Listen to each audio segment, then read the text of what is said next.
और सत्य बोलने वाले और जितेंद्रिय उनकी जो इंद्रिय है उनके बस में आत्म वत्सरे भूताना सभी प्राणी को अपना हृदय मानने वाले, किसी से कोई द्वेष नहीं, सबको अपना हृदय मानते हैं, सबको अपना परिवार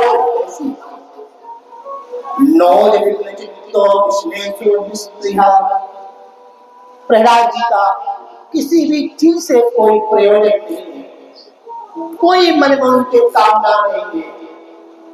जैसे भगवान के गुण अनंत हैं, ऐसे भक्त प्रवर प्रहलाद गुण भी अनंत है। और क्यों ना हो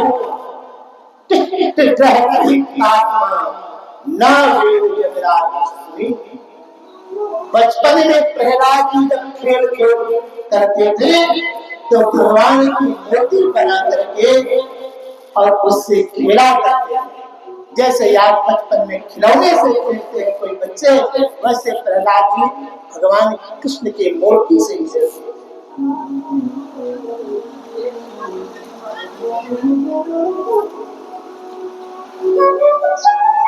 प्रहलाद जी का जो शरीर है, चित्त है, उस चित्त को भगवान कृष्ण ने चुरा लिया। बचपन में ही प्रहलाद जी के कृष्ण रूपी ग्रह लग गया था, जिसके कारण उनका चित्त कभी विषयों में लगता ही नहीं। प्रहलाद जी थोड़े बड़े हुए, हिरण्यकशिप के यहाँ एक विद्यालय था, उस विद्यालय का नाम था हिरण्यकशिप दानव विश्वविद्यालय। और उस विद्यालय में हजारों बालक पढ़ते थे। अब उसमें हिरण्यकशिप के 4 बालकों को भी भेजा गया। और शुक्राचार्य के जो पुत्र हैं संड और आमर उस विद्यालय के आचार्य हैं, वो शिक्षा देते। सभी संडामर्क की पढ़ाई में शिक्षा को पढ़ लेते हैं, अध्ययन का क्यों सुना देते हैं, पर प्रहलाद जी को पढ़ाई अच्छी नहीं लगी, उनके मन को अच्छा नहीं लगता। एक विद्यालय से घर के लिए प्रहलाद जी गए। एकदा पुत्रम अंकमारोप्य पांडव। माता गया ने सुंदर स्नान कराया और स्नान करा करके जब पिता हिरण्यकशिप के गोद में प्रहलाद जी जाकर के बैठ गए तो हिरण्यकशिप ने पूछा, बेटा तुम विद्यालय में तुम्हें सबसे सुंदर बात तुम्हें क्या लगी, विद्यालय में तुम क्या पढ़ करके आए? प्रहलाद जी ने कहा, पिताजी तत्साधु बन्ये सर्वदेहिनां चित्तापातं हेमन्तपूर्वं वनं गतो विद्यामाश्रयेत। हमने सबसे अच्छी जो विद्यालय शिक्षा ग्रहण की है, उस शिक्षा में ये ग्रहण की है कि गृहमन्तपूर्वं, ये जो गृहस्थ जीवन है, ये गृहस्थ जीवन अंधकूप है।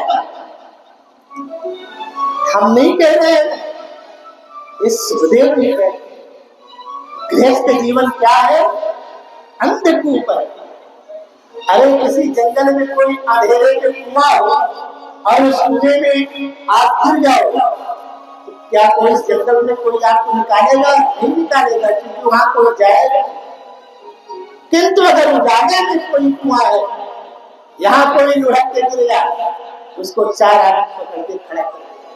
लेकिन यहाँ का कोई जंगल में जाकर लुढ़क जाए तो कौन उठाएगा?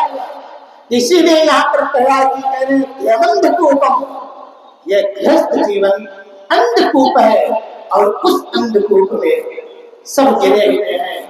मैं तो कहता हूँ पिताजी, ये सब छोड़ करके चले जाए काशी में और भगवान शिव के नाम का जाप करना चाहिए, श्री नारायण हरि का स्मरण करना चाहिए, उनके नाम का चिंतन करना चाहिए।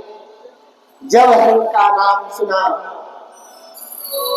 हिरण्यकशिपु क्रोधित हो गया और मन में विचार किया कि हो सकता है कि बच्चों की बुद्धि कभी कभी दूसरे के बहकावे में फंस जाती है, पुनः इसको विद्यालय भेजा जाए, ठीक हो जाएगा। पुनः आज प्रहलाद जी को गुरु जी के साथ भेज दिया गया। अब जो संगमर के आचार्य ने कहा, बेटा प्रहलाद तुम्हारा कल्याण, तुम सच सच बताओ कि तुम्हारी बुद्धि को किसने बिगाड़ दिया है। प्रहलाद जी ने कहा कि गुरु जी हमारी बुद्धि को कोई नहीं बिगाड़ा है, हम तो सच कह रहे हैं, लेकिन हमारी बात ही कड़वी लग रही है। क्योंकि जिसको अगर सिर पे काट दे तो उसको कड़वी नींद भी चबाओ तो कहता है कि मीठी लग रही है, उसको मीठा का भाव होता है क्योंकि उसको पिसड़ा ने काट दिया। अवस्था में अमृत मीठी है लेकिन उसमें भी मिठास आ रही है। ऐसे जो ये गृहस्थ जीवन है, इस गृहस्थ जीवन में जब कोई सत्कर्म की बात करता है उसको भी कड़वी।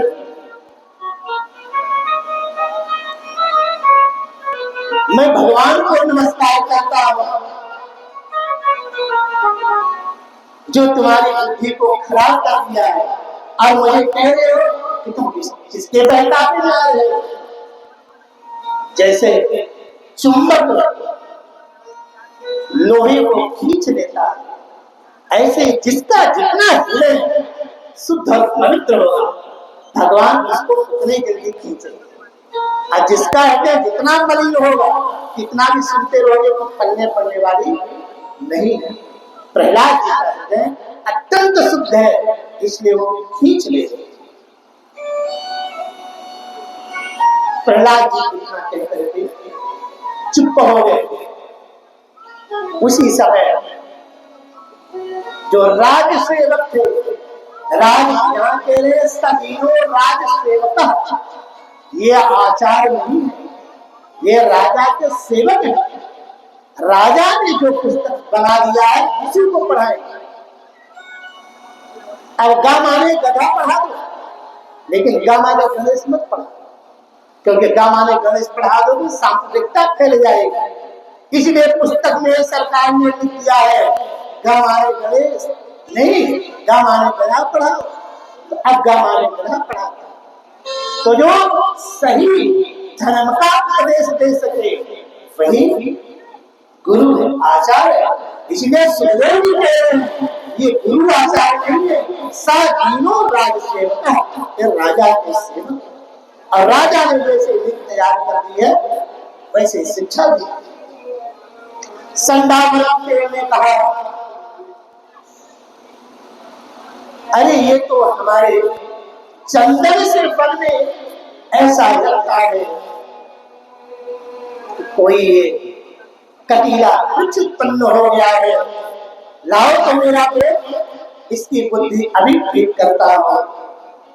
प्रहलाद जी को धमकाया, धमकाने के बाद पुनः हिरण्यकशिपु के पास हिरण्यकशिपु के पास ले जा करके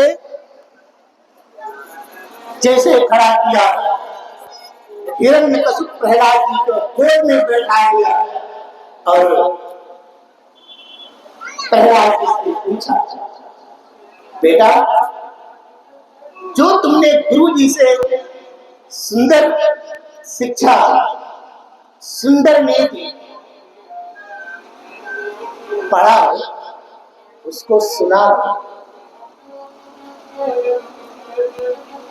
प्रहलाद जी ने मन में सोचे कि देखो हमारे पिताजी बोल रहे हैं कि अच्छी बात सुना और सुनना चाहते हैं गलत, और जब अच्छी बात कह रहे हैं कि सुनाओ तो अच्छी बातें न सुनाएंगे। तो प्रहलाद जी ने आज नवदा भक्ति का वर्णन किया। पिताजी मैंने अपने जीवन में जो 9 प्रकार की भक्ति सीखा है।